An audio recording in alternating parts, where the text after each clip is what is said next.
سورہ بقرہ سے 2/27 الذین ینقضون عہد اللہ من بعد میثاقہ، خدا کے ساتھ جو معاہدہ کیا اس کو توڑتے ہیں. اگلی بات وَيَقْطَعُونَ مَا أَمَرَ اللَّهُ بِهِ أَن يُوصَلَ، جنہیں جوڑنے کا خدا نے حکم دیا تھا انہیں، یہ ان کو قطع کرتے ہیں، الگ الگ کرتے ہیں. بہت بڑا سنگین جرم بتایا.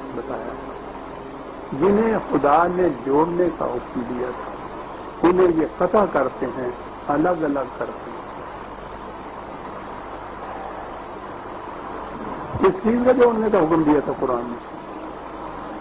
قرآن کی ایک بنیادی تعلیم ہے جسے ہمیشہ پیش نظر رکھنا چاہیے، اور وہ یہ کہ کان الناس امۃ واحدۃ،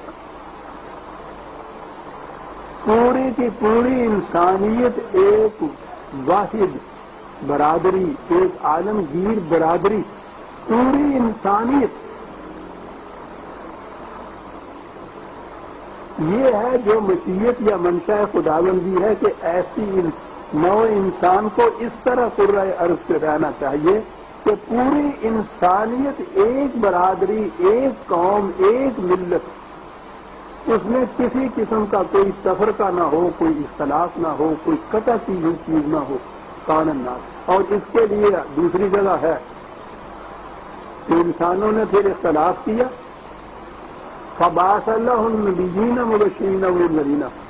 خدا نے انبیاء کو اس مقصد کے لیے بھیجا کہ انسانوں نے جو اختلاف کر کے آپس میں یہ بٹ گئے ہیں، تقسیم ہو گئے ہیں، تفریق پیدا ہو گئی ان میں، انبیاء کو بھیجا کہ اس تخلیق اور اختلاف کو ختم کر کے پھر سے ان کو جوڑ دیں. انبیاء کی بعثت کا مقصد یہ بتایا. یہ سلسلہ رشد و ہدایت اور وحی اور رسالت اس لیے ہے کہ انسانوں کے اندر اختلاف اور تفریق پیدا نہ ہو، یہ ایک برادری بن کے رہیں. کہ خدا نے جنہیں آپس میں جوڑنے کا حکم دیا تھا یہ ان کو قطع کرتے ہیں، پھاڑتے ہیں، ٹکڑے ٹکڑے کرتے ہیں. یہ ہیں جس کو فاجر یا فجار کہا جاتا ہے، تفرقہ پیدا کرنے والے، ایک برادری کو ٹکڑے ٹکڑے کر دینے والے. نوع انسانی کی آج بھی اگر آپ دیکھیں تمام مصیبتوں، جہنمی مصائب کی بنیاد یہ ہے کہ انسانیت تقسیم ہوئی ہوئی ہے قوموں کے اندر. کیا ہو رہا ہے عراق و ایران کے اندر؟ دونوں انسان بنیادی طور پر، نسلی طور پہ بھی آگے جا کے دیکھیے تو قریباً برابر. وہاں تو کچھ مذہب کا بھی اشتراک پایا جاتا ہے، زمین کے ساتھ زمین ملتی ہے. کون سی چیز ہے جس نے اختلاف پیدا کیا؟ قومیت کی. ایرانیوں کی الگ قومیت، عراق کی قومیت الگ ہے.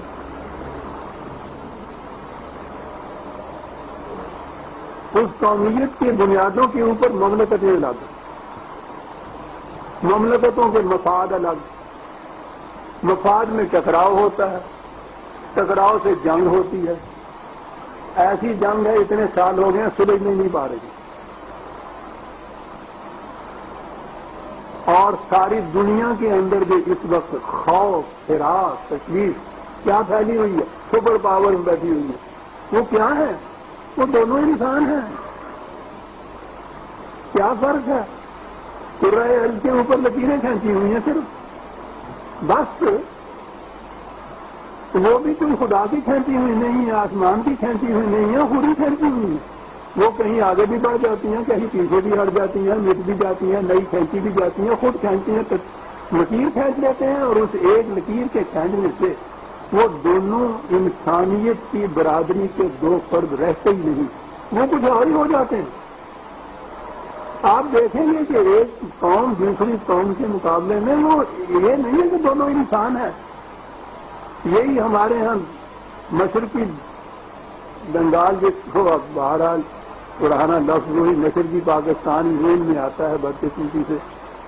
وہاں آپ کے ہاں وہ کچھ بہار سے لوگ آئے تھے تقسیم کے زمانے میں، وہ وہاں آگے بس گئے. پاکستان تھا، مشرقی پاکستان تھا وہ بھی، اور پاکستانی کی حیثیت سے وہاں بس گئے. اب اس کے بعد جو وہ الگ ہوا ہے، بنگلہ دیش بنا، تو وہ خود بنگلہ دیش والوں نے کہا کہ یہ ہم میں سے نہیں ہے،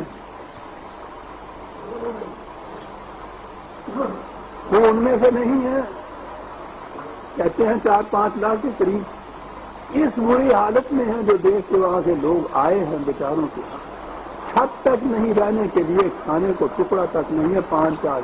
وہ کہتے ہیں ہم میں سے نہیں ہیں، یہ بنگالی نہیں ہے، یہ بہاری ہے۔ وہ کہتے ہیں کہ ہم نے پاکستان آپٹ کیا تھا، پاکستانی ہیں، یہ جو ہم مغربی پاکستان والے ہیں، مغربی پاکستان والے کہتے ہیں وہ ہم میں سے نہیں ہیں۔ ارے کوئی اور رشتہ نہیں تو قرآن نے کہا ہے کان الناس امۃ واحدۃ، انسانیت کے رشتے کے اوپر ہم تو تمام نوع انسانی کو ایک ملت بنانا چاہتے ہیں۔ سوچئے کہ اگر ایک ملت بن جائے نوع انسانی تو یہ دنیا اسی صورت میں جنت نہ بن جائے، یہ جہنم جو ہے۔